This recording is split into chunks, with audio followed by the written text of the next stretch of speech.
spooky story whispers in the attic. The old house on Elm Street had always been a source of fascination and dread for the children of the neighborhood. Its weathered, Victorian exterior loomed over the street, casting long shadows that seemed to stretch out and snatch at anyone who dared to approach it. Most of the time, the house sat in quiet disrepair, its windows boarded up and its yard overgrown with weeds. But when the wind howled through the trees on stormy nights, and the full moon hung heavy in the sky, strange things were said to happen in that house. One evening, a group of teenagers decided to test the legends. Among them was Sarah, a fearless young girl known for her curiosity and adventurous spirit. She had heard the whispers about the attic, the room that was said to be the epicenter of the house's paranormal activity. "Come on, guys," she urged her friends. "Let's go inside and see if there's any truth to those stories." The others exchanged nervous glances but were ultimately unable to resist Sarah's enthusiasm. They had all grown up hearing tales of the haunted house on Elm Street, and the opportunity to explore it was too enticing to pass up. As the group cautiously pushed open the creaking front door, they were immediately hit with a musty odor that made their noses wrinkle in disgust. The air inside was thick with dust, and cobwebs hung in every corner like spectral tapestries. The fading light of the setting sun barely penetrated the gloom, casting eerie shadows that danced on the peeling wallpaper. Sarah led the way, her flashlight cutting through the darkness like a beacon. The group made their way through the decrepit living room, past broken furniture and faded photographs, until they reached the foot of the grand staircase that led to the upper floors. "Okay, guys," Sarah whispered. "The attic is up there. We stick together, and we'll be fine." The ascent up the staircase was a nerve-wracking experience. Each step seemed to groan in protest under their weight, as if the house itself were warning them to turn back. But Sarah pressed on, determined to uncover the secrets of the attic. Finally, they reached the top floor, where a narrow hallway stretched out before them. At the end of the hallway was a door, slightly ajar, with a dim light seeping through the crack. The group exchanged uneasy glances. The attic was nothing like what they had expected. It was filled with dusty old books, antique furniture, and forgotten relics from another era. The air felt heavy with the weight of history, and the room seemed to pulse with an otherworldly energy. As they explored the attic, the group noticed an old wooden chest tucked away in a corner. Sarah's curiosity got the better of her, and she knelt down to open it. Inside, she found a stack of handwritten letters bound together with a faded ribbon. "These must be love letters or something," Sarah mused as she began to read one aloud. The letter was filled with passionate declarations of love and longing, signed by someone named Elizabeth. But as she continued to read, the tone of the letters grew darker. Elizabeth's words became desperate, filled with sorrow and despair. She spoke of being trapped and tormented, of voices in the night that whispered terrible secrets. The others listened in silence, their unease growing with each passing word.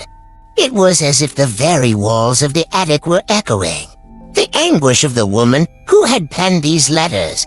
Suddenly, a soft, eerie whisper filled the room, so faint that they could barely make out the words. It was as if the attic itself was speaking to them, revealing its long-buried secrets.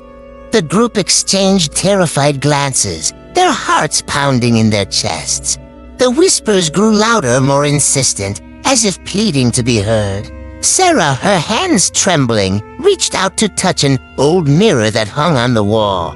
As her fingers brushed the glass, a chilling vision flashed before her eyes. She saw a young woman with long, flowing hair, her eyes filled with sorrow and terror. It was Elizabeth, the author of the letters, trapped in a never-ending nightmare. "Help me," the ghostly figure implored, her voice a haunting echo in the attic. "Release me from this torment." The group was paralyzed with fear, unsure of how to respond. They had stumbled upon something far more sinister than they had ever imagined. The attic was not just a place of whispers. It was a prison for a tortured soul. Sarah, however, was determined to help Elizabeth find peace. She began to research the history of the house, uncovering a tragic tale of love and betrayal that had led to Elizabeth's untimely demise. Armed with this knowledge, she and her friends embarked on a quest to free Elizabeth's spirit from the attic. Their journey took them through dusty archives and crumbling documents, piecing together the events that had unfolded in the house so many years ago. They discovered that Elizabeth had been wrongfully accused of a crime she did not commit, and her true love had abandoned her in her time of need. As they delved deeper into the mystery, they encountered more paranormal phenomena. Objects moved on their own. Spectral figures appeared in the shadows, and the whispers in the attic grew louder and more desperate. But Sarah and her friends persevered, determined to right the wrongs of the past.